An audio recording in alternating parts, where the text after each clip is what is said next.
মাদারীপুরের কালকেনি প্রতিনিধি রাকিবুজ্জামান রাকিব সরাসরি যুক্ত হচ্ছেন নির্বাচনী প্রচারণার খবর নিয়ে। রাকিব, মাদারীপুরের কালকিনিতে আসলে সামনে নির্বাচন ঘিরে সাধারণ মানুষের প্রত্যাশা কেমন দেখছেন?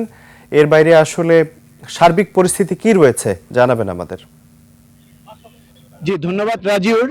সারা দেশে কিন্তু নির্বাচনী হাওয়া বইছে, সেই হাওয়াটা কিন্তু এখন আর হাওয়ায় নেই, এটা কিন্তু দমকা হাওয়ায় পরিণত হয়ে গেছে। কারণ সকাল থেকে রাত পর্যন্ত এখানে কিন্তু নির্বাচনী যে প্রার্থীরা রয়েছেন তারা কিন্তু নির্বাচন প্রচারণায় ব্যস্ত সময় পার করছেন।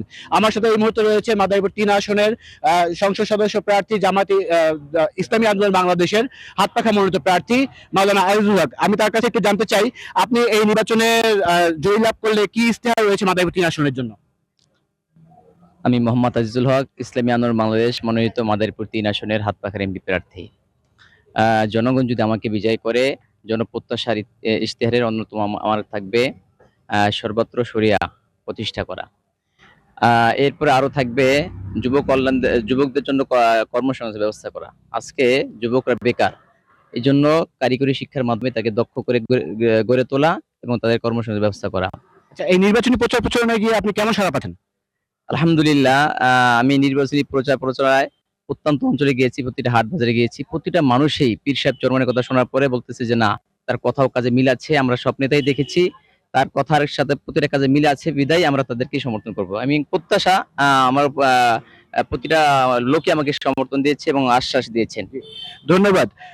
রাজীব, যেমনটা শুনছিলেন, এখানে কিন্তু প্রার্থীদের যে আশা প্রত্যাশা তারা কিন্তু বলছেন যে তারা প্রতিটা প্রার্থী রয়েছেন জয়ের আশায়। এখানে রয়েছেন বিএনপি প্রার্থী আনিসুর রহমান তালুকদার খোকন, এছাড়াও রয়েছেন আরো একজন ক্যান্ডিডেট জামাত ইসলামের রফিকুল ইসলাম। আমি যদি আইন শৃঙ্খলা পরিস্থিতির ব্যাপারে একটু আপনাদের জানাই, এখানে কিন্তু মাদারীপুর ৩ আসনে ইতিমধ্যেই বিজিবির ৩ প্লাটুন বিজিবি মোতায়েন করা হয়েছে। এছাড়া সেনাবাহিনীর ৩৫ সাপোর্ট ব্যাটালিয়নের একটি কোম্পানি, তারা কিন্তু এপিসি সহ সার্বক্ষণিক আইন শৃঙ্খলা পরিস্থিতি নিয়ন্ত্রণের দায়িত্ব পালন করছেন। এছাড়া পুলিশ এবং র্যাবের টহল কিন্তু নিয়মিত জোরদার করা হয়েছে। তো মাদারীপুরের ৩ আসনে কিন্তু যতই দিন যাচ্ছে ততই কিন্তু নির্বাচনী যে হাওয়া সেটি ধীরে ধীরে দমকা থেকে ঝড়ো হওয়ার দিকে বইছে। তো এই ছিল আমার কাছে মাদারীপুর ৩ আসন থেকে নির্বাচনী সর্বশেষ। রাজিউর।